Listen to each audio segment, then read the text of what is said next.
어제 비 온다는 소식 때문에 너무 기뻤는데 정작 비 오게 해달라고 기도했던 것들이 생각나서 참 감사했습니다.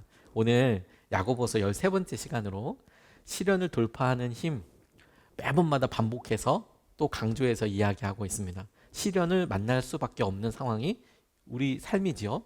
시련을 돌파하게 하는 힘이 있습니다. 믿음입니다. 믿음. 그리고 이 야고보서 말씀을 그 믿음이라는 것의 구체적인 표현인 행동, 실천, 순종, 그리고 여러 다른 믿음의 도전들로 우리가 살펴보고 있습니다. 야고보서야말로 저는 믿음의 굉장히 중요한 적용을 우리에게 보여주는 것이라고 묵상하면서 계속 깨닫고 있고 도전하고 있는데, 오늘도 우리가 주님께서 주시는 믿음의 도전을 함께 살펴볼 때 특별히 오늘은 기도하는 것에 대해서 오늘 본문을 통해서 같이 좀 살펴보고 싶습니다. 이 믿음과 기도는 정말 많은 접점이 있습니다. 그래서 때로는 믿음이 기도다, 기도가 믿음이다라고 이야기해도 틀리지 않을 법한 상황이 굉장히 많습니다. 믿음을 무엇으로 드러내느냐? 그 대표적인 행동과 순종이 기도이고, 기도를 어떻게 하느냐? 왜 하느냐? 무엇을 하느냐? 그 내용의 거의 전부가 믿음이기 때문에 그렇습니다. 그래서 믿음과 기도는 뗄래야 뗄 수 없을 뿐만 아니라 아주 많은 경우에 똑같다고 봐도 무리가 아닐 정도로 믿음과 기도는 참 비슷한 부분이 많이 있습니다. 이 기도에 대해서 우리가 오늘 같이 살펴보고 싶은데, 부산에 있는 한 유명한 교회에서 목사님이 이제 기도를 하시게 되었는데, 교회 부지를 놓고 이사할 부지를 놓고 기도하게 되셨더랍니다. 교회가 부흥을 하게 돼서 이사를 가야 하는데 장소가 만만치 않았던 거죠. 그래서 주위를 살펴보니까 부산도 서울만큼이나 도심은 굉장히 비싸죠. 땅값이 비싸죠. 그리고 교회가 이사를 한다는 것이 이게 생각보다 재정이 많이 듭니다. 그러니까 오랜 기도 제목일 수밖에 없어요. 이사 가자 그러면 다음 달에 갈 수 있는 게 아니고 적어도 몇 년 전부터 기도하게 되고, 하나님 어떻게 하면 좋을까요? 어떻게 할까요? 라고 질문하게 될 수밖에 없겠죠.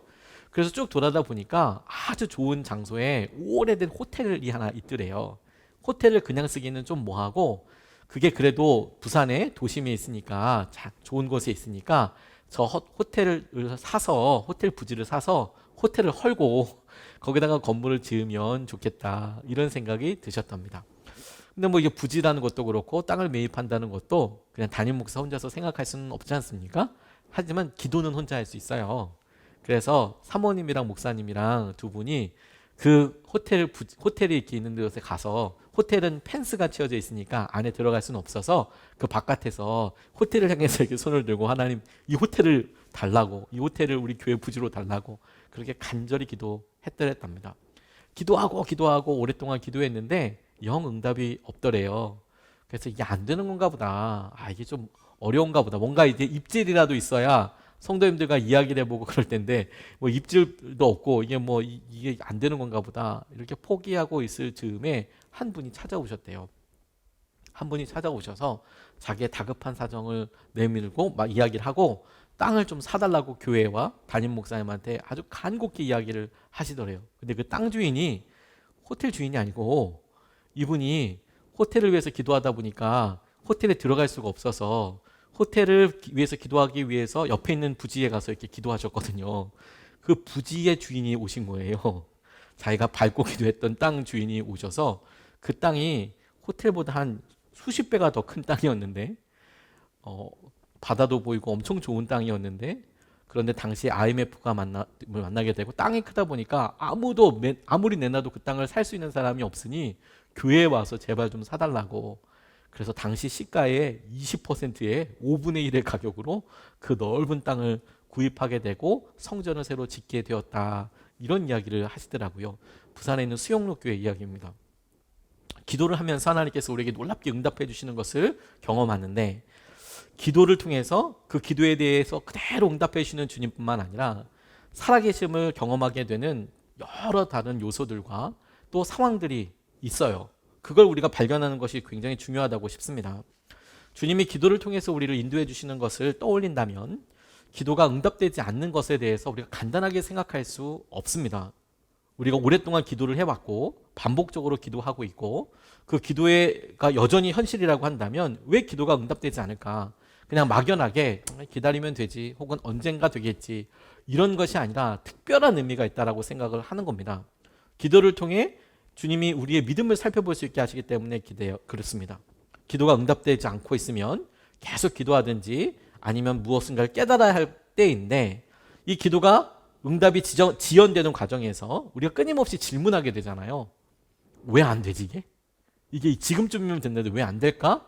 이게 주님께서 우리가 말씀을 걸어오시고 주님께서 우리를 다루시는 굉장히 중요한 과정이 되는 거예요. 이게 도대체 왜 응답이 안 될까? 이것이 우리를 영적으로 깨어있게 합니다. 우리를 기도의 자리로 혹은 겸손한 자리로 계속 이끌어 오시고 붙잡아 주시거든요.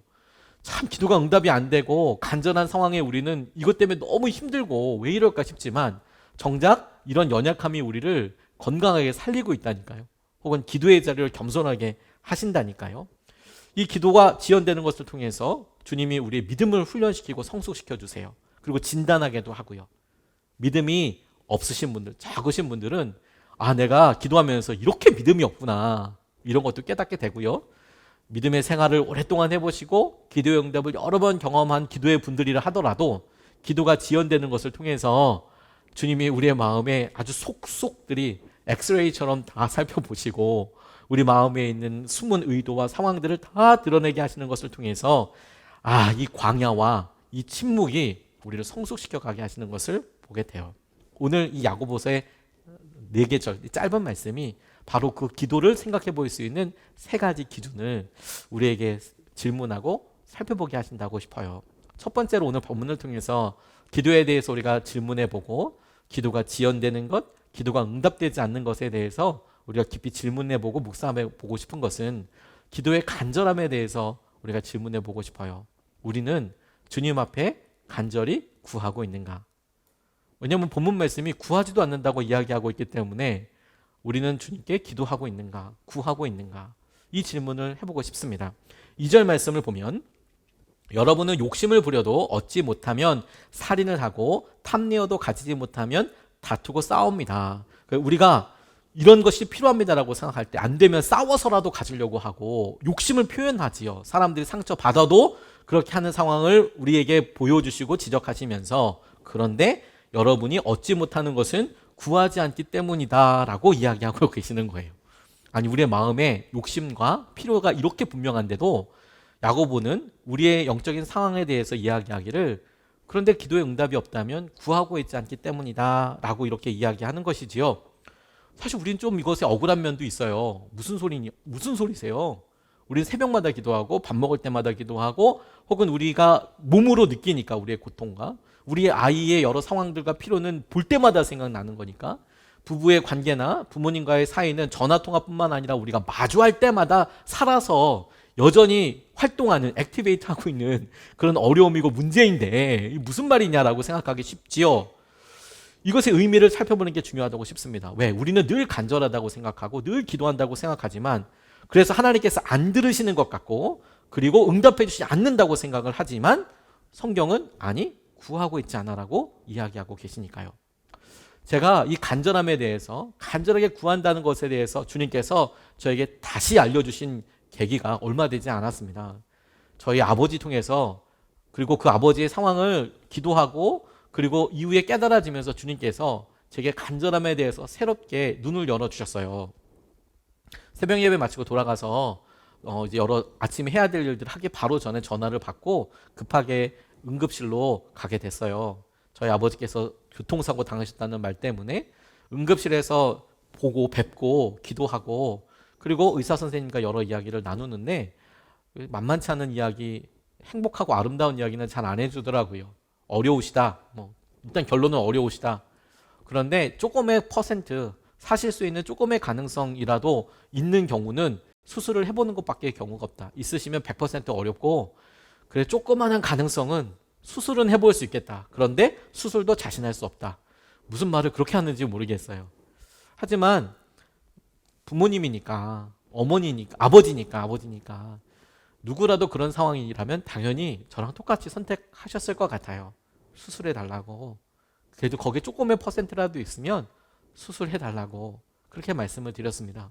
그리고 이제 수술실로 옮겨지게 되고 저희 어머니랑 저희 가족들은 수술 대기실에서, 그러니까 수술 대기실이 아니라 그 수술을 하는 분들을 이렇게 보는 대기방에서 오랫동안 2시간 넘게 기도하고 있었어요. 조그만한 이름 하나 뜨는 거죠. 뭐 저희 아버지 성함과 함께 수술 중이라고 쓰여져 있는 거죠. 제가 뭐라 기도했겠습니까?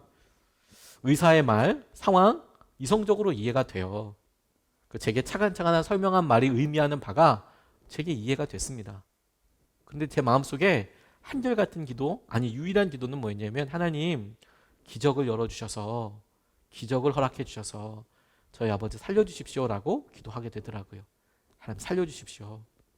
수술이 잘 돼서 저희 아버지 의식이 돌아오게 해주십시오. 살려주십시오. 그렇게 기도하게 되더라고요. 다른 기도 전혀 할 수 없었어요. 딱 그 기도였어요. 하나님 2시간 내내 똑같은 기도로 하나님 저희 아버지 살려주십시오.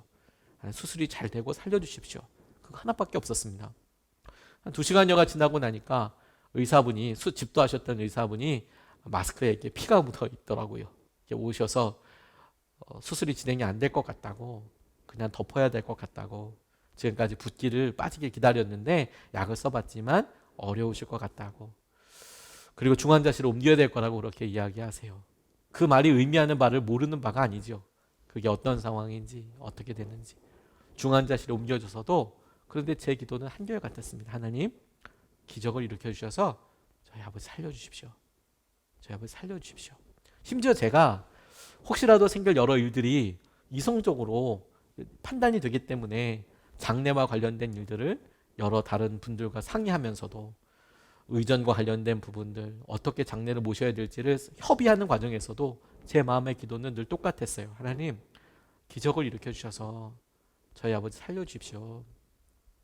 물론 아시다시피 장례 과정을 마치게 되었고, 그렇게 하나님 나라로 보내드리게 되었고, 그러면 제 기도가 응답되지 않은 거냐. 하지만 하나님께서 그 이후에 제 마음속에 하신 것들을 보게 됩니다. 주님이 의사분들을 통해서 저희 아버지 수술하시는 기간 동안 저와 저희 어머니, 저희 모든 가족들의 마음도 똑같이 영적으로 수술하고 계셨던 것 같아요.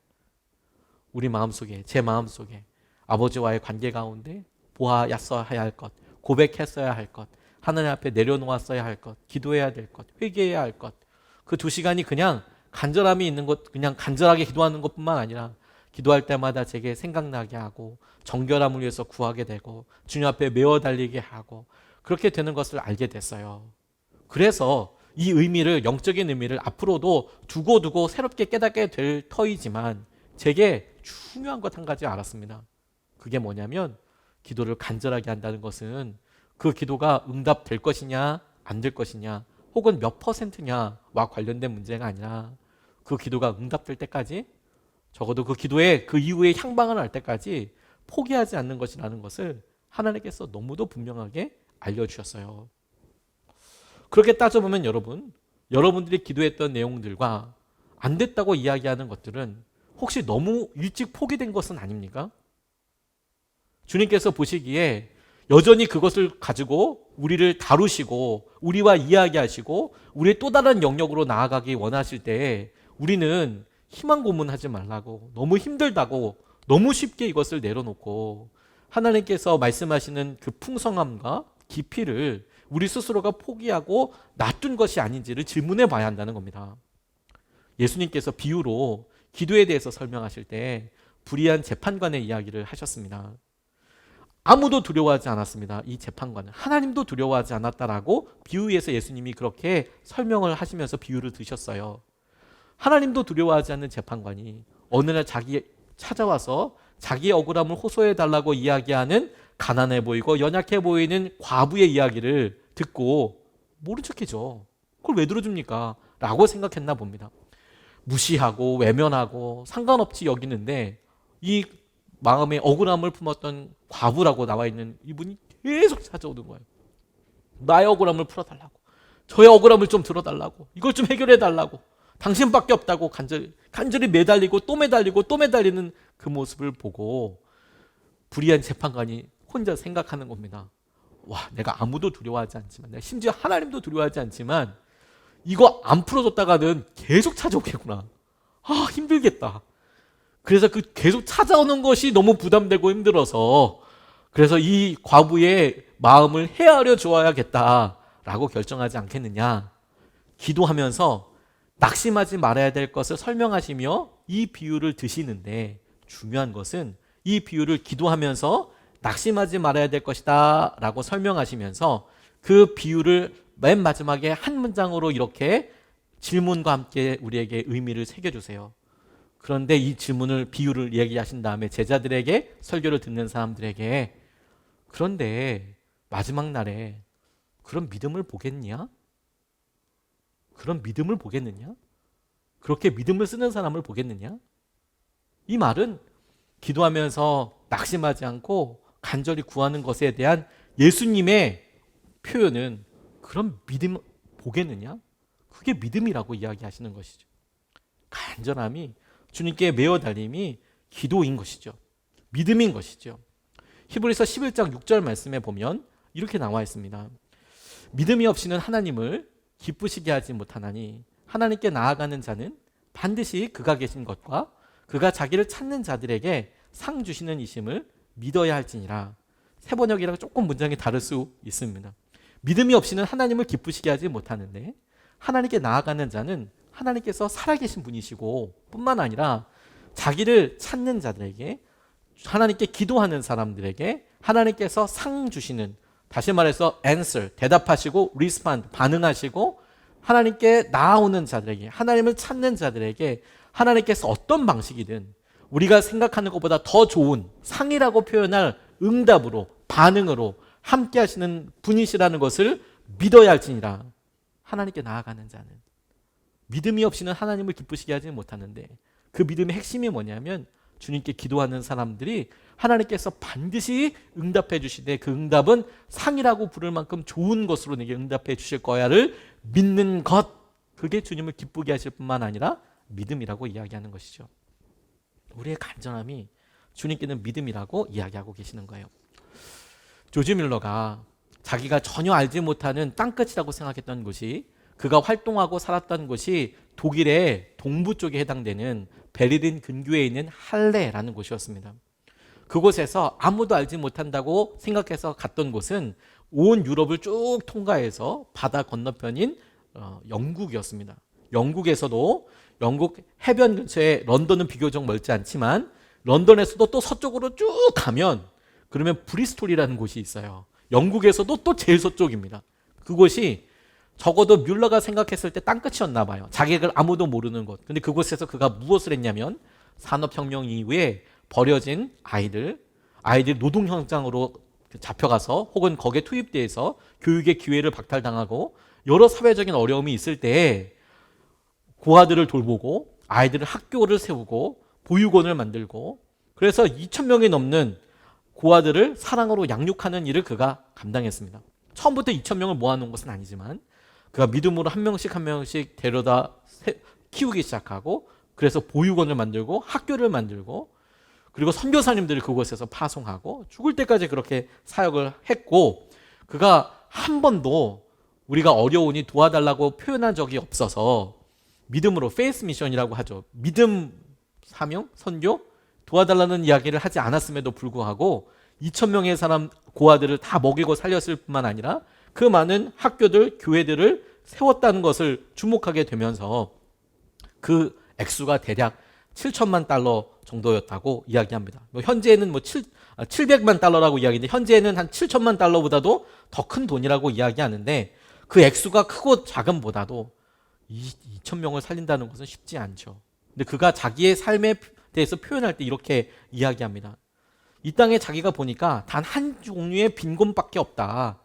가난한 아이들을 보고, 그리고 산업혁명이어서 영국이 초고속 성장할 때를 살고 있는 그 어둠의 그늘편에서 보니까 가난한 사람들이 왜 없겠습니까? 광부들이 왜 없겠습니까? 죄수들이 왜 없겠습니까? 아이들이 왜 없겠습니까? 굶어 죽는 사람이 왜 없겠습니까?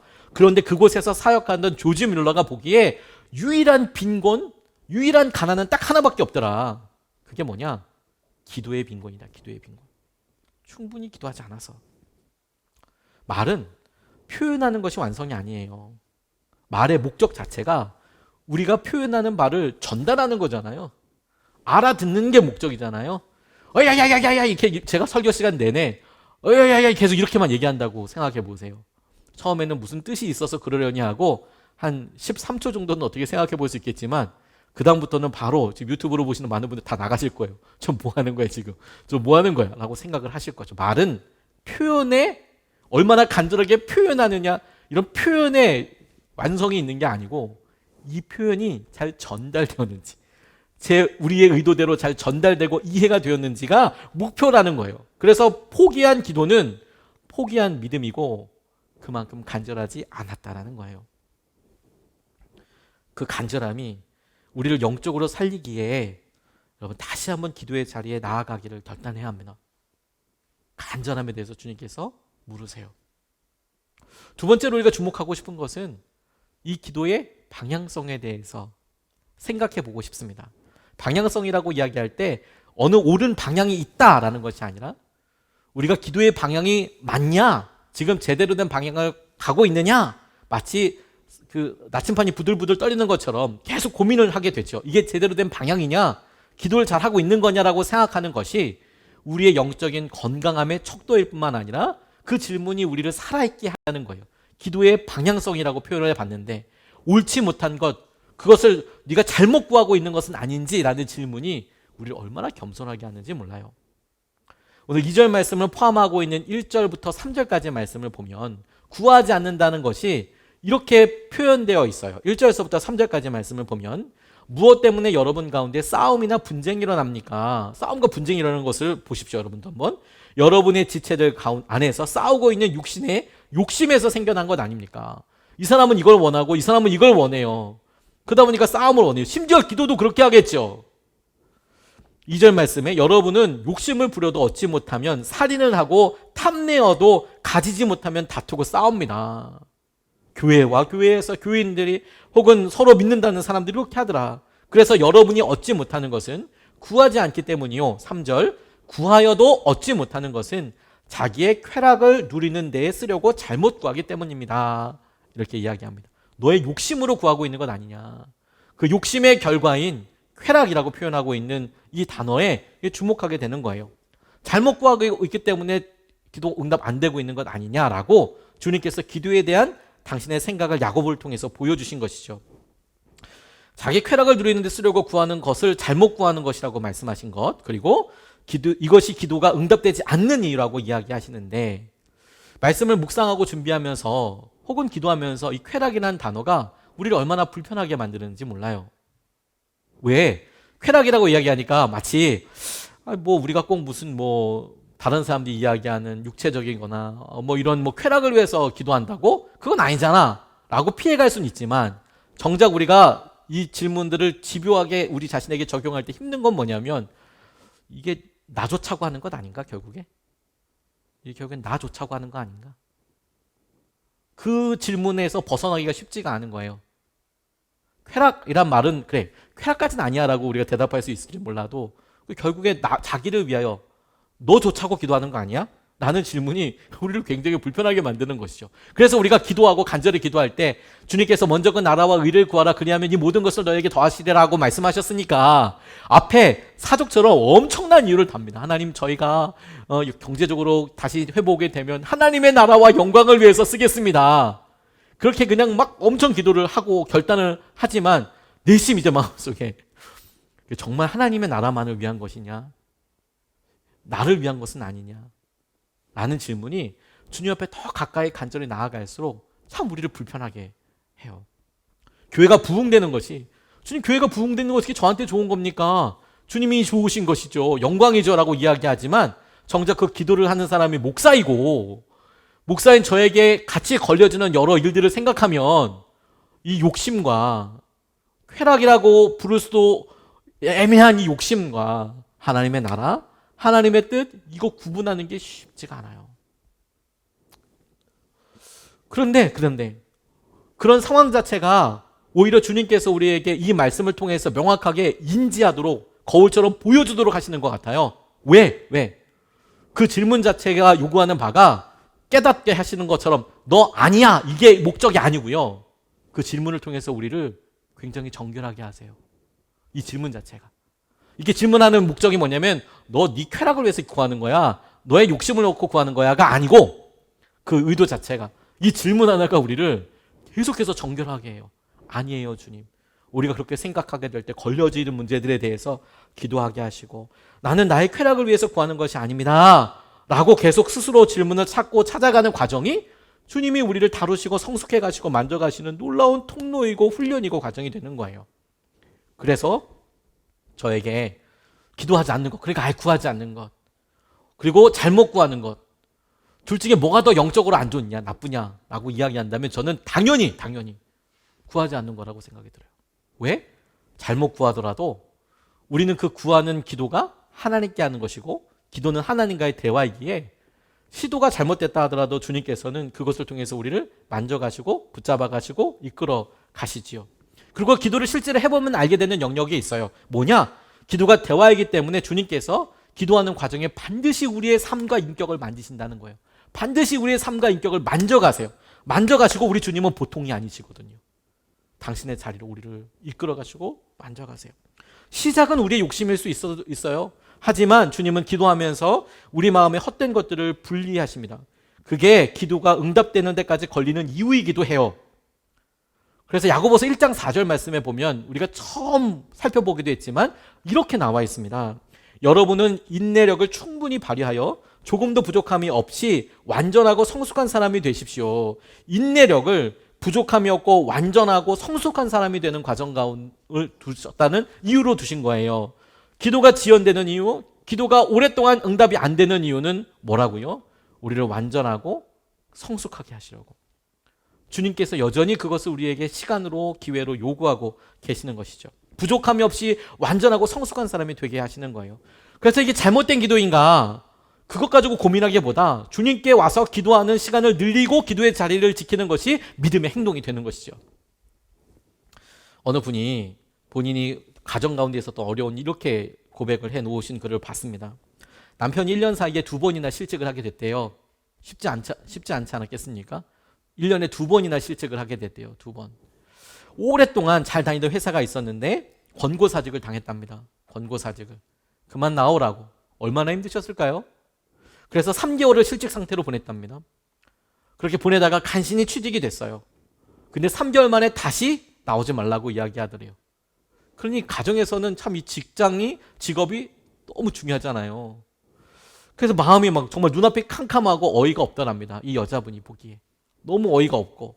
그래서 이 부부가 한 일이 뭐냐면 예배 열심히 드린 죄밖에 없는데 난 그래도 믿음 생활 열심히 하려고 했는데 이런 사건이 일어나니까 해석이 되지 않고 너무 괴롭더래요. 무엇보다도 더 괴로운 것이 뭐였냐면 이 사건으로 믿음이 없는 가족들에게 교회를 너무 열심히 다니느라 회사에 충실하지 못해 잘린 거야. 이런 이야기를 들을 때 너무 힘들었다는 거예요. 수요예배나 금요일날 기도하고 하면 그렇게 이야기하고 남편이 직장이 불안정한데 예배만 드려 다니지 말고 이 아내 여자분 집사님한테도 너도 일해라. 어? 힘든데 너라도 일해야지. 이런 이야기를 들으니까 마음이 너무 무너지더라는 거예요. 이분들이 잘 사는 모습을 보여드려서 믿지 않는 가족들에게 믿음이 들어가기를 기대했는데 오히려 조롱을 당하는 것 같은 안타까운 마음이 들더라는 거예요. 근데 이분이 이 과정을 통과하면서 깨달아졌게 됐던 게 뭐냐면 이 사건을 겪고 나서야 이 집사님께서 내가 그동안에 세상에서 성공에 반짝반짝 빛나는 삶을 살기 원한 자신의 모습을 드디어 보게 됐다는 거예요. 그전에는 그렇게 생각 안 했는데 난 세상에 반짝반짝 빛나고 삶을 살기 원하는 거예요. 그래서 일용할 양식을 구하지 않고 평생 먹고 살 양식, 주위에 자랑하고 싶을 만큼 풍성한 양식을 쌓아놓고 살기를 바란 진짜 속마음이 이렇게 덜컥 보이더라는 거예요. 가만히 이 기계적 과정을 통과하고 나니까 내가 왜 두려워하고 왜 힘들어하고 어려워하는가 보니까 예수님께서 기도에 대해 말씀하시면서 일용할 양식을 주신 것에 대해서 날마다 쓸 음식, 먹을 양식을 주신 것에 대해서 구하고 감사해라. 그게 아니라 하나님 1년 살 음식이 없습니다. 하나님 6개월을 예측할 수가 없습니다. 10년 후를 예측할 수 없습니다. 은퇴 후를 예측할 수 없습니다. 주님은 그렇게 우리에게 은퇴를 위해서 기도하라고 얘기하신 적이 없으시잖아요. 근데 그게 다 이게 드러나게 되었다는 거예요. 그래서 하나님께 이 회개의 기도를 고백을 터져 나오자 남편이 비록 1년직 계약직이긴 하지만 재취업이 되더래요. 그런데 그것이 감사가 아니라 이번 사건으로 아들을 안타깝게 바라보시던 시부모님이 아들을 위해 기도하겠다고 교회로 나오시더래요. 주님께서 당신의 영광을 위하여 하실 때 우리도 사실 알지 않습니까, 여러분? 우리가 이게 우리 자신을 위한 기도인가 하나님을 위한 기도인가라고 하지만, 그래서 우리는 이렇게 설계하죠, 기도를. 하나님, 저희가 회복이 되고 그러면 주님께도 영광입니다. 저희가 이렇게 힘들고 어려웠는데 주님께서 우리 이렇게 부유하게 하시고 우리 관계가 이렇게 좋아지고 이렇게 할 수 있으면 주님께 영광이고 주님께서 하시는 놀라운 일이 드러나게 될 겁니다 이야기하지만, 정작 우리도 알지요. 주님의 영광이 드러나는데 우리의 부유함도 분명한 통로일 수 있지만 우리가 여전히 힘들고 어려워도 주님의 영광이 드러나는 데는 아무 문제가 없어요. 다만 우리가 구할 뿐이죠.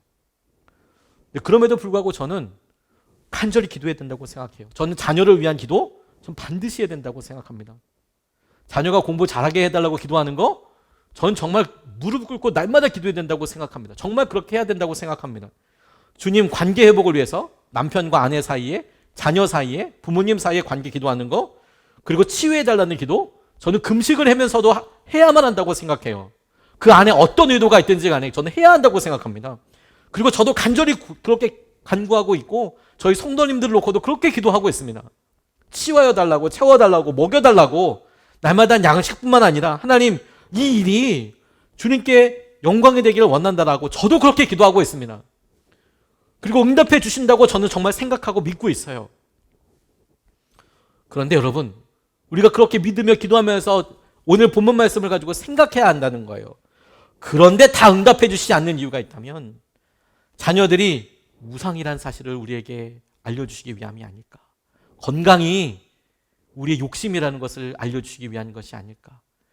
우리가 넘어야 될 믿음의 고백이 있는 것은 아닐까.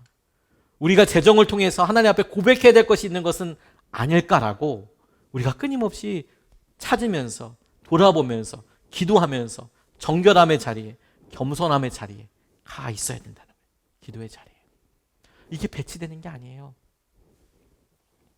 어느 사모님이 가정 가운데 어려운 일을 겪게 되셨는데 앞서 그 여성 집사님과 똑같은 비슷한 일을 경험하게 되셨습니다. 근데 이분이 어려웠던 것은 뭐냐면 직장 생활을 잘하던 남편이 갑자기 목사님이 되시겠다고, 신학을 하겠다고 결정한 것에서부터 어려움이 왔어요. 처음에 결혼할 때 아싸리 목사가 된다고 그랬으면 결혼 안 했을 텐데 직장 생활 잘하고 있다가 갑자기 목회자가 된다고 하니까 너무 어렵더래요, 마음이. 이분이 생각하기에 사모라는 것이 이렇게 보여지는 그림이 아름답지 않았던 거예요. 힘들어 보였던 거예요. 맨날 힘들고 어렵게 보내고 사람들 눈치 보고 지내고 이런 것들을 보셨나 보죠. 그러니까 사모라는 것이 싫은 거예요. 그냥 여보 직장 좋은 데 다니고 직장 다니고 생활하면서 월급도 잘 받고 있는데 웬만하면 거기 있지. 그냥 있으라고. 절대 안 된다고. 이혼할 거라고 막 이렇게 이야기를 했대요. 남편분도 그게 안 되나 보다 이런 생각을 할 만큼 계속 그게 부부싸움이 크게 되니까요. 근데 이분이 어느 날 추석에 가족들 다 모였을 때 이제 추석 때 먹을 수 있는 토란국을 이렇게 먹는데, 토란 아시죠? 토란. 그냥 뭐 저희들 그렇게 먹죠. 맛있지 않습니까? 얼큰하고. 근데 토란국을 먹다가 몸이 너무 갑자기 힘들어지는 거예요. 호흡이 안 될 만큼. 그래서 병원에 급하게 응급실에 가서 보니까 토란 독이 올랐대요. 독이. 토란에 독도 있나 봐요. 그래서 토란 독이 올라가지고 이게 막 호흡도 안 되고 막 지금 막 거의 죽는 산에 막 이렇게 된 거예요. 너무 두렵더래요. 너무 두렵더래요. 갑자기 힘드니까. 건강하시던 분이 명절 때 사람 다 같이 모여서 맛있게 토란국 오랜만에 해 먹었는데 갑자기 독이 올라서 이 주부가 얼마나 힘들었겠어요. 너무 두려운데 제일 첫 번째 천국에 갈 것에 대한 확신은 분명히 있는데, 근데 천국에 갈 것을 딱 생각하고 나니까 하나님 앞에서 자기가 혼날 것 같다라는 느낌이 들었대요. 왜 혼날 것 같다는 느낌이 드셨는지 아세요? 한번 생각해보니까 남편이 그렇게 원했는데 자기가 절대 안 된다고 이렇게 이야기하는데 주님께서 야 내가 내 아들을 쓰겠다는데 너 왜 영업방해를 하고 있냐, 왜 네가 막고 있냐, 5년 전부터 그렇게 막고 있는데 그게 생각이 나더라는 거예요. 그래서 이분이 막 중내산에 이렇게 하고 있는데 기도를 하게 됐더래요. 하나님 저 만약에 살려주시면 남편한테 뭐 그 길을 가게 해주겠다고 이렇게 얘기하는 게 아니라 혹시 아직도 변함이 없는지 물어봐 주겠다고, 혹시 아직도 여전히 신학 공부를 하고 싶은지를 물어보겠다고. 근데 그 기도한 지 얼마 안 돼서 자동문이 열리면서 남편이 확 들어오는데 진짜 천국에서 강림하는 것 같더래요. 이렇게 확 빛이 있으면서 남편이 이렇게 오면서. 물어봤더니 남편은 당신이 하도 힘들어하니까 그냥 정말 주님의 뜻이면 부부가 하나 되게 해주시고 자녀가 하나 되게, 자녀의 아들 생각도 하나 되게 해달라고 기도해 오고 있었다고. 그러니까 이분이 이거 내려놓아야 하는 거구나 이런 생각이 들더래요. 얼마 안 있어서 남편의 회사에서 이제 그만두려고 다 결정을 하고 있는데 세상에 좋은 일이 생겨버린 거예요. 아니, 유혹이 생긴 거죠. 뭐냐?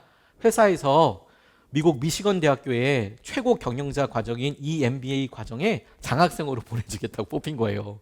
그래서 회사에서 등록금 다 대주고 생활비 다 대주고 온 가족이 다 갈 수 있는 코스로 이 사람이 선택된 거예요. 이 남자분이. 너무 좋은 케이스잖아요. 가고 싶죠.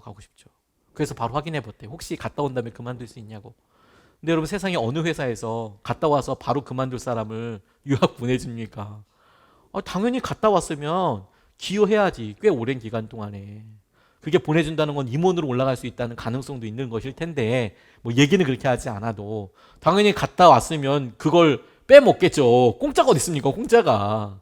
그렇게 좋은 경우인데 오래 있기를 원하는 거죠. 갔다 와서 그만두면 안 된다고, 배탄내야 된다고. 그러니까 이분이 이건 자기 뜻 아닌가 보다. 너무 좋은 길인데. 그런데 마음 흔들릴까 봐 마음이 쓰리지만 빨리 그만두게 했대요. 5년이나 미뤄왔으니까. 주위 사람들이 다 반대했답니다. 믿는 사람들은 다 반대했대요. 그만두는데 남편이 그만두는데 믿는 사람 다 반대하는데 믿지 않는 선배 한 분이 와서 신학교 가면 돈 드는데 적지 않은 후원금을 이렇게 주시더라고요. 믿지 않는 분이 오히려 거꾸로 와서 그러면서 이렇게 이야기하더래요. 내 여동생이 교회 전도사야. 동생 보니까 그거 한번 해야겠다는 생각이 들면 꼭 해야 되는 일인가 보더라. 자기는 믿음 생활하지 않지만 자기 동생이 하는 거 보니까 그거 한번 생각이 들면 꼭 해야 되는 것 같더라. 그래서 이제 후원금을 주시더래요. 너무 감사하죠. 근데 이분이 나중에 알았어요. 나중에 뭘 깨닫느냐. 여느 때처럼 주일 예배 때 주기도문을 이렇게 외우는데 저희도 아까 주기도문 고백했죠. 갑자기 말문이 퍽퍽 막히더래요. 어디서 막혔는지 아세요? 오늘날 우리에게 일용할 양식을 주옵시고 오늘날 우리에게 일용할, 날마다 먹을, 날마다 쓸 수 있는 일용할 양식을 주시옵고. 고백을 못하더라는. 다음 그 부분에 목이 메어서 안 넘어가더래요. 왜 그 짧은 순간에 왜 남편이 목사님이 되겠다는데 왜 목숨 걸고 반대하고 싸웠는지, 그게 안에 솔직한 진짜 마음이 뭐였는지 가만 보니까 진짜 속마음이 일용할 양식이 문제더라는 거예요. 일용할 양식. 오히려 편히 누울 수 있는 내 집, 안정된 직장생활, 아쉽지 않은 연봉, 그게 문제더라는 거예요. 사모가 되면 그동안 누려온 것을 다 빼앗길까 봐 두려웠다는 거예요. 겨우 먹고 사는 일 때문에 그랬다는 게 너무너무 가슴 아팠어요. 사실 겨우는 아니죠. 그건 되게 중요한 문제이니까. 하지만 속마음이 이게 벌컥 드러나는 거죠. 결국 일용할 양식도 안 주시는 하나님으로 믿던 거죠. 그러니까 결국에는 일용할 양식 주님이 안 채워줄 거야. 나 굶을 거야. 일 가면 분명히 굶을 거야. 우리가 기도하고 주님께서 우리 가운데 주시는 은혜들을 이렇게 바라보면 주님께서 가만히 두시지 않아요. 기도의 방향성을 점검해 보게 하여 주시죠. 그래서 자그마한 것들에 순종해 보면 돼요. 우리가 이것에 하나님께서 정말 원하시는 뜻일까? 그리고 그것에 있어서 아니네, 포기하네, 이게 아니라 그렇게 구해가면서 주님께서 우리에게 수없이 많은 생각들을 하게 해주세요. 그리고 그때 주님께서 우리에게 생각나게 하시는 작은 순종들은 우리가 문제라고 생각할 만한, 우리가 핵심이라고 생각할 만한 커다랗다고 생각하는 그 문제와 겉으로 보기에는 상관이 없어 보이는, 작아 보이는 있지 않습니까? 기도하는 것에 대해서, 섬기는 것에 대해서, 자녀들에 대해서, 고백하는 것에 대해서. 근데 그런 순종과 고백들을 통해서 주님께서 우리가 정말 걸리고 싶어 하시는 모습을 째까딱 다루시고 그 일로부터 자유하게 하세요. 넘어서게 하세요. 풀어지게 하세요. 그게 기도의 방향성이에요. 옳은 방향이 정해져 있는 게 아니고 그 방향으로 계속 주님께서 우리를 이끌어 가시고 몰아가시는 것이죠. 주님은 보통 분이 아니세요. 우리를 당신께서 원하시는 자리에 반드시 갖다 두실 거예요. 반드시 우리를 그렇게 쓰실 거예요. 그 길까지 우리를 정결하게 하시고 우리를 겸손하게 하시는 기도가 그 일을 한다는 거예요. 세 번째로 이 기도에 대해서 우리가 오늘 야고보를 통해서 도전받는 것은 이 기도가 갖고 있는, 그리고 이 기도를 통해서 누리게 되는 친밀감에 대해서 이야기하세요. 첫 번째로 기도에 대해서 우리가 간절함에 대해서 정말 기도는 하고 있는 건가? 두 번째, 우리가 주님 앞에 이 방향성에 대해서, 기도가 좋지 않은 것을 기도하는 거 아니고 옳지 않은 것을, 내 뜻을 위해서 기도하는 것은 아닌가라고 끊임없이 질문하게 하시는 그 방향성에 대해서 그 역할에 대해서 우리가 봤다면 이 기도가 친밀감을 나타난다는 겁니다. 우리가 기도하는 것을 통해서 누구에게 기도하는지도 드러나게 되고 우상인지 하나님인지도 드러나게 되고 어느 만큼 기도할 수 있는지에 따라서 무엇까지도 주님과 이야기할 수 있는 그 깊이도 알 수 있게 하시는 거예요. 4절 말씀에 이렇게 나와 있습니다. 간음하는 사람들이여 세상과 버탐이 하나님과 등지는 이름을 알지 못합니까? 누구든지 세상의 친구가 되려고 하는 사람은 하나님의 원수가 되는 것입니다. 라고 이야기합니다. 갑자기 기도 이야기를 하시다가 간음하는 사람들이요 라고 나와 있어요. 그러면서 세상과 버탐이 하나님과 등지는 이름을 알지 못합니까? 이렇게 설명합니다. 기도 이야기를 지금 우리가 하고 있었던 점을 다시 한번 떠올려 보시고 이 말씀을 좀 보고 싶어요. 간음하는 사람들이요 세상과 버탐이 하나님과 등지는 일이다. 하나님의 원수되는 일이다라고 이야기하고 있는 것이죠. 간음하는 사람들이 세상을 버타는 것이다. 그 세상을 버타는 것이 하나님과 등지는 일이다. 이렇게 이야기합니다. 하나님과 등지는 일이다. 세상과 버타는 것이 하나님을 등지는 일이다. 근데 우리는 이것에 대해서 내심 어떻게 갖고 있는지 아십니까? 어떻게 합리화시키고 있느냐면 기도에 대해서 이야기할 때 하나님 세상 얼마든지 버탈 수 있고 하나님과도 가까이 지낼 수 있어요. 우리가 엄청 우기고 있는 내용이죠. 우리는 하나님을 바짝 따르면서도 세상과 얼마든지 가깝게 벗으로 지낼 수 있어요. 모르세요 주님? 그게 가능해요 라고 우리는 우기고 있어요. 세상을 주님은 지금 말씀해서 아니 세상을 버타는 것이 하나님을 등지는 거야 이렇게 이야기하고 있지만 세상을 버타면서도 주님과 얼마든지 친밀하게 지낼 수 있다니까요. 근데 보여드릴게요. 주님 제가 그 첫사람이 되게 해주세요. 이제 이렇게 자꾸 기도를 하려고 그래요. 그런데 어디서 주목하게 되냐면 주님 없이 갑자기 간음하는 사람들이요 라고 나와 있는 부분이었어요. 간음하는 사람들이요 세상과 버탐이 하나님과 등지는 이름을 알지 못하느냐. 예수님의 사람들은 세상을 맹목적으로 적으로 여기지 않습니다. 또 우리가 세상과 버타면서 하나님과 버탈 수 없어. 하나님을 등지는 일이야. 하나님과 원수 짓는 일이야. 이렇게 막 얘기하면 사람들은 너무 극단적이라고 이야기하는 거예요. 그 믿음이 좀 극단적이지 않냐. 어떻게 세상을 사는데 왜 극단적으로 믿냐. 좀 상식적으로 좀 풍요롭게 이렇게 믿어야지. 그렇게 자꾸 이렇게 속이려고 해요. 근데 여러분 우리가 지금 주목하는 것은 하나님께 더 나아가는 것이고 하나님을 더 사랑하려고 하는 것과 몸부림치는 것과 관련되어 있습니다. 왜 이것이 기도가 그러냐면 왜 친밀감이 그러냐면 제가 예전에 저희 친구와 이야기하다 보니까 그 친구가 어렸을 때 제 친구다 보니 마음을 안에 있는 내용을 별로 가리지 않고 이야기하는 친구였어요. 제가 목사인데도 그냥 친구니까 너무 편하게 이야기를 하는 거죠. 돈 잘 버는 친구였습니다. 당시에는 증권 괜찮았고 좋은 회사에 다니고 있었고 당시에 제 월급보다도 많은 한 10배가 넘는 걔는 신앙생활 안 하고 있었기 때문에 11조를 내지는 않았지만 걔 11조보다 제 월급이 작았어요.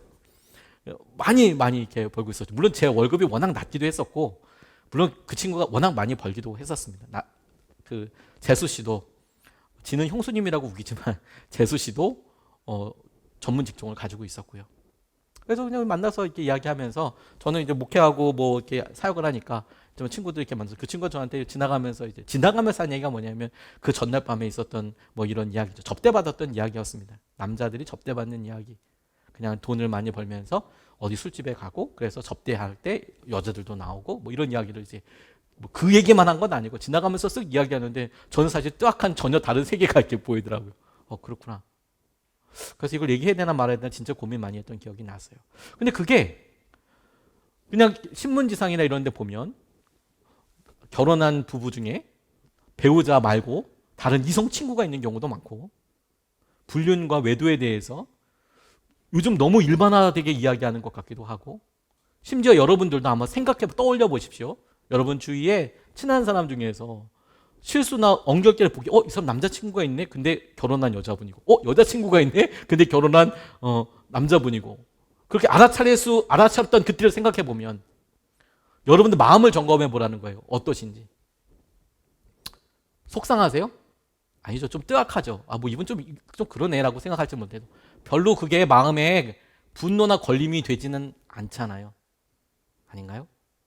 직장 동료가 상사가 혹은 후배가 막 그러면 막 분노가 일어나고 막 그렇습니까? 근데 뭐와 비교해 보면 더 정확하게 아냐면요. 여러분들이 상상 자체가 너무 고통스럽긴 하지만 여러분 배우자가 똑같이 그렇게 간음했다고 생각해 보세요. 그건 보통 일 아니죠. 그건 세상 끝까지 가서 해결해야 될 문제잖아요. 아니에요? 간음하는 사람이 나와 어떤 관계냐에 따라서 이상하게도 우리 마음은 달라요. 옆집 아저씨, 옆집 아줌마는 안타까워 여길 수 있지만 그게 큰 보통은 아니에요. 근데 그게 우리 가정의 일이면 정말 이거는 목숨을 걸어야 될 만큼 굉장히 중요한 문제가 돼요. 주님께서 기도의 이야기를 얘기하시면서 간음하는 사람들아, 세상과 등지는 것, 세상을 따라가는 것, 버타는 것이 하나님과 원수되는 일이다라고 이야기하실 때에 우리가 그 전제와 하나님께서 우리를 어떻게 여기고 계시는지를 알 수 있어요. 간음과 관계의 어그러짐이 죄가 되고, 그리고 그렇게 이야기할 수 있는 것은 부부 사이와 같이 사랑하고 친밀한 관계밖에 없어요. 하나님이 기도에 대해서 그렇게 말씀하시는 거예요. 그것이 죄라고. 자녀들은 부모한테 이야기할 수 있지 않습니까? 뭘 해달라고. 부부는 서로에게 이야기할 수 있지 않습니까? 섭섭하다고 이야기할 수 있고 고쳐야 된다고 이야기할 수 있지 않습니까? 포기할 문제가 아니잖아요. 제가 최근에 박말래 할머니 관련된 책을 읽었어요. 유튜브도 찾아보고, 이 박말래 할머니가 저희 어머니랑 나이가 비슷하셔서 제가 보면서 되게 마음이 아팠어요. 왜냐하면 나도 직장 그만두고 어머니랑 같이 놀러 다녀야 되나 이런 생각이 들 정도로, 이걸 여러분들한테 얘기하면 안 되는 거군요. 마음이 너무 아팠어요. 왜냐하면 아버지 안 계시고 어머니 혼자 이렇게 있는 거 보니까 아버지랑 어머니랑 같이 좀 그렇더라고요. 제가 저희 아버지랑 같이, 저희 아버지가 해외 한 번도 못 나가 보셨어요. 너무 아쉽더라고요. 성지순례를 한번 보내드렸어야 되는데 그 생각이 제일 마음에 막 아프더라고요. 여행이라도 한번 보내드렸어야 되는데 이런 생각이 많이 들었어요. 저희 나중에 좀 괜찮아지면 저희 효도관광처럼 꼭 그렇게 보내드려요. 여러분 교회에서 다 재정을 모아서라도 저희 집사님들 부모님들은 다 저희들 해외로 좀 좋은 곳에 가서 맛있는 것 좀 우리 먹여드리고 좀 그래요. 아무튼 이분이요, 이렇게 손녀가 갑자기 직장 그만두고 치매기가 있는 이 할머니랑 노는 이야기인데 그 되게 재밌고 유명하더라고요. 저도 봤는데 책으로 보니까 더 느낌이 달랐어요. 그 중에 이분이 어떤 에피소드를 남겼는데 여러분들과 나누고 싶은 거예요. 무슨 얘기냐면 이분이 유명한 유튜버들과 많이 만나는 거예요. 이분도 유튜버잖아요. 유명한 100만 명이 넘는.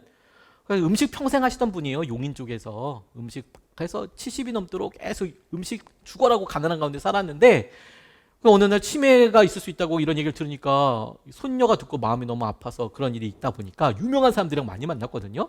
그 중에 진이라는 그런 유명한 유튜버랑 만나게 됐어요. 이거 아이들이 좀 큰 사람들은 이 진이를 모르는데요. 조금 어린 애들 같은 있는 집은 이 진이 다 압니다. 진이 언니 다 알아요.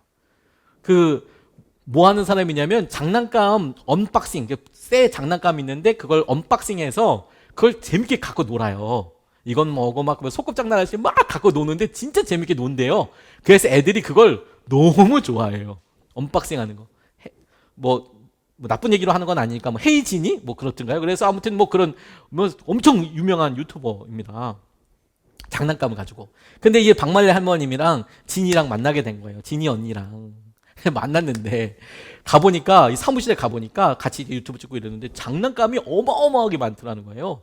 캐비넷에 막 스택되어 있는 게 쌓여 있는 거죠. 왜냐면 후원도 받는 거예요. 이 진이 언니가 한번 갖고 놀면 이게 매출이 엄청나게 있으니까 장난감 회사에서 신제품 나오면 이 진이한테 보내주는 거. 이거 한번 영상 좀 찍어서 올려달라고, 언박싱 한 번만 해달라고. 그러니까 이제 새로 만들 때마다 다 이제 거기에 다 오니까 장난감이 진짜 공장처럼 어마어마하게 쌓여 있는 거예요. 사진을 보니까 대단하더라고요. 근데 거기 딱 갔는데 이 박말래 할머니가 자기 자녀들 생각이 났대요. 만감이 너무 교차하더래요. 왜냐하면 자기는 너무 어렵게 힘들게 자다 보니까 장난감 한 번 못 사줬답니다. 세월 다 지나도 요즘 애들 장난감 잘 나온 거 보고 기저귀 보면 그렇게 한이 되고 부럽더래요. 왜? 자기는 자기 새끼들한테 그렇게 못 해줬으니까. 기저귀 하나 못 사줬으니까. 다만 셋 밥 먹이고 학교 보내기 벅차서 장난감이 웬 말이요. 노는 거 하나 못 해줬다고 이렇게 하셨어요. 그래서 장난감 한번 사주는 날에는 절대 안 부러지는 팽이, 나무 팽이, 절대 안 부러지는 거, 영원토록 갖고 놀 수 있을 것 같은 거, 그런 거 하나만 사줬고, 큰아들은 종이박스 주워가지고 딱지나 만들고 놀았고, 엄마가 생전 안 사주니까 부모님이. 우리 둘째는 장난감 자동차 좋아했는데 내가 못 사줘서 베개 가지고 그게 자동차라고 그러고 소뚜껑 가지고 윙윙거리며 운전하고 놀더라. 그럼 나는 베개 꺾어진다고 지랄을 했다. 막 베개 꺾어진다고, 이거 자동차가 모으니까. 우리 막내딸 수영이는 옷 입히는 인형 같은 거 좋아했는데 당연히 못 사줬다. 수영이도 베개 가지고 놀고. 그게 본 거예요. 그러니까 진이네 촬영장에서 장난감을 보는 순간 이 할머니가 무슨 생각 났냐면, 우리 애들한테 이거 줘야겠다는 생각이 들었대요. 여러분 여기서 잘 생각해 보셔야 돼요. 이분 지금 70이 넘은 분인데 이분 자녀들이 여전히 7살일 일은 없잖아요. 이거 우리 자녀들한테 줘야겠다는 생각이 들었대요. 그래서 갖고 왔대요. 자녀들 주려고 장난감을 갖고 왔대요. 헤이 진이가 갖고 있는 그 장난감을 갖고 와서 본인 생각에 우리 아이들한테 주고 싶은 거였어요. 그래서 자기가 몸은 늙었어도 마음은 청춘이다. 그래서 우리 애들도 마음은 아직 학생일 때 그 마음이겠지 싶어서 장난감을 받아와서 애들한테 선물로 줬다. 자, 한번 생각해. 저희 어머니가 갑자기 저한테 레고 블록을 사주시면 제 기분이 어떨까 이런 생각 잠깐 해봤는데 아무튼 뭐 좋을 것 같아요. 네, 좋을 것 같아요. 우리 새끼들이 선물을 받고서는 그 자리에선 아무 말 못하고 있더라고. 그리고 밤에 그러더라고. 엄마 안 잊어버렸냐고, 장난감 사줘서 고맙다고 그랬대요. 그리고 요 책 페이지 뒤편에 새끼들의 후기, 그래서 이 자녀들이 쓴 후기가 있어요. 엄마의 선물을 받고 쓴 게 있어요. 큰아들 영록. 자, 이렇게 책에 있는 거니까 소개해도 뭐 무리가 아니라고 싶어요. 내가 팽이 좋아하는 걸 기억하고 팽이를 사온 엄마의 모습에 뭉클했다. 받는 건 나인데 엄마가 더 즐거워하는 모습을 보니 나도 좋았어. 고맙습니다. 사랑합니다. 이분 딸이 30이에요. 자기 딸이. 둘째 아들 은옥. 엄마가 장난감을 주는데 울컥해서 말이 안 나왔어. 나는 형이나 동생에 비해 엄마가 많이 지원을 해줬던 것 같아. 야구한다고.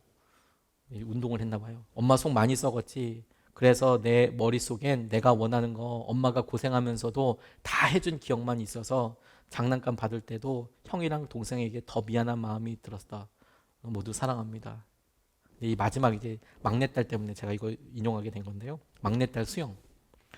어렸을 때 마론 인형 다 아시죠? 네. 설명을 안 해도 마론 인형이 너무 갖고 싶었는데 엄마가 비싸다면 사주질 않아서 난 항상 50원, 100원 하던 종이 인형만 갖고 놀았는데 어느새 내 나이 40이 넘었는데 엄마가 김밥 싸는 장난감과 아주 작은 인형을 선물해 주기에 이게 뭐야? 내가 어렸을 때 갖고 싶었던 건 이게 아니야. 저는 마론 인형 갖고 싶었는데 40이 넘어서 엄마가 선물해 주는데 김밥 만드는 그 인형이랑 작은 인형을 선물해 주기, 이게 뭐야? 이건 내가 갖고 싶었던 거 아니라고 이렇게 얘기를 했대요. 서운해 했대요. 엄마 내가 어렸을 때 어떤 인형을 갖고 싶어 했는지도 몰라. 에휴, 그러면서 이제 막 섭섭했나 보죠. 그리고 얼마 지나서 유튜브에 이제 찍은 영상이 이제 올라온 거예요. 그때 찍었던 영상이 이제 올라온 거예요. 올라와서 봤더니 엄마는 자기가 어떤 인형을 갖고 싶어 하는지 다 알고 있더라는 거예요. 그 영상을 이렇게 보니까 우리 딸이 뭐 좋아하는데 마론 인형 그 얘기가 나오는 거예요. 이 자매님이 그 부분 영상만 몇십 번을 돌려봤대. 몇십 번을. 우리 엄마가 자기 뭐 인형들 막 얘기하는 것 중에서 인형 얘기하는 걸 몇십 번을 돌려봤대요. 돌려보는 내내 가슴이 먹먹해지며 눈물이 났다. 엄마 나이 70대, 내 나이 40대. 엄만 그때 사주지 못한 걸 얼마나 가슴에 담아두고 있었을까. 사주지 못하는 엄마 심정은 오죽했을까. 내가 자식을 낳아 키워보니 이제야 이해할 것 같다. 엄마 미안하고 고마워. 그리고 사랑해. 뭐 이런 내용이더라고요. 부모와 자녀 사이는 섭섭할 수 있지 않나요? 섭섭한 게 부모는 미안하지 않나요? 상처 준 게 안 만날 사람이면 독하게 있고 좀 마음에 후회될 수는 있지만 자녀들에게 그게 아픔이었다고, 그게 상처라고 생각되면 찾아가서 눈물이라도 한 대박 쏟고 싶지 않나요? 왜 그러죠? 사랑하기 때문 아닌가요? 기도는 사랑에 대해서 우리에게 알려줘요. 사랑하면 막 섭섭하고 그래도 되나요? 사랑의 관계 때문에 동의되는 부분이 많죠. 우리가 남편에게, 아내에게 사랑하기 때문에 안타깝게 요구하는 것들이 있잖아요. 하나님은 우리를 사랑하는 자녀로 대하고 계세요. 그리고 성경이 여러 부분에서 하나님은 당신의 교회를, 예수님은 당신의 교회를 신부로, 당신의 배우자로 여기고 계세요. 그리고 우리에게 말씀하시는 거죠. 하나님께서 세상을 이처럼 사랑하사 독생자를 주셨으니 이는 저를 믿는 자마다 멸망치 않고 영생을 얻게 하시려고 이처럼 사랑하사 우리에게 주셨다라는 거예요. 우리는 하나님은 등진 적 없어요. 하나님은 등진 적 없어요. 이렇게 이야기하고 우기고 싶겠지만 사울이 하나님의 말씀을 순종하지 않은 때부터 하나님은 그가 하나님을 위해서 준비한 예물, 아말렉에게서 빼앗은 어떤 것도 기뻐하지 않으셨어요. 하나님은 그를 버리셨습니다.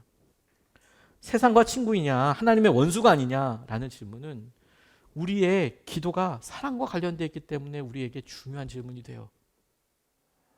세상과 버타는데 그게 아무런 문제가 없어. 그러면 하나님과 나 사이의 친밀함의 정도를 살펴볼 수 있는 거예요. 내가 죄송합니다. 전 바람을 피우고 있지 않습니다. 바람을 피우고 있는데 그게 아무렇지도 않으면 그러면 이건 저와 제 아내와의 문제를 이야기하고 있는 거라고요. 하나님이 그 얘기를 하고 계시는 거라고요. 기도에 대해서 이야기할 때. 그게 괜찮으면 하나님은 우리를 그렇게 보고 계시지 않거든요. 그래서 우리에게 말씀하시는 거예요.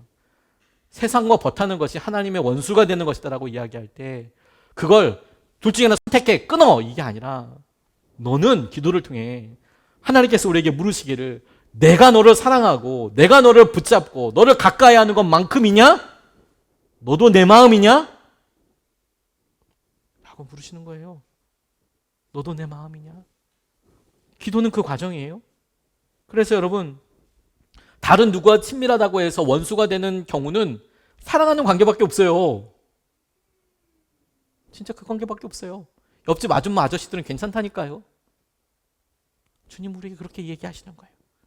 그래서 저는 주님이 우리를 얼마나 사랑하시는지를 다시 붙잡게 돼요. 그래서 기도를 생각해 보면 기도는 지금 right now 이곳에서 here 여기서 이 문제까지도 사랑하는 주님과 함께 하겠다는 결단이에요. 이 시간에 이곳에서 이 문제까지도 내가 주님과 함께 할 거예요. 주님을 사랑하기로 결정한 거죠. 기도하는 사람이 되시기를 주님의 이름으로 축복합니다. 우리에게 주님께서 기도를 말씀하시며 기도가 응답되지 않는 것을 작다고 여기지 마세요. 쉽게 생각하지 마십시오. 주님이 여전히 우리에게 통렬하게 말씀하고 계시는 거예요. 너 얼마나 간절하니? 너의 믿음이 어떠하니? 너의 방향을 끊임없이 찾아가고 있니? 뿐만 아니라 너와 나 사이의 관계는 어떠하니? 주님 우리에게 묻고 계시는 것이죠. 우리가 이 말씀을 도전으로 붙잡아서 우리 찬양하고 같이 기도할 텐데 여러분 기도의 자리에서 기도하셔야 돼요. 코로나가 우리에게 저는 제한되지 않는다고 생각해요. 기도는 눈 감아도 할 수 있잖아요. 온라인으로도 할 수 있잖아요. 여러분 시간 정할 수 있잖아요. 바쁘잖아요. 그렇죠? 그래서 바쁜 거 저는 오케이 충분히 다 이해합니다. 하지만 여러분들이 남는 시간도 있잖아요.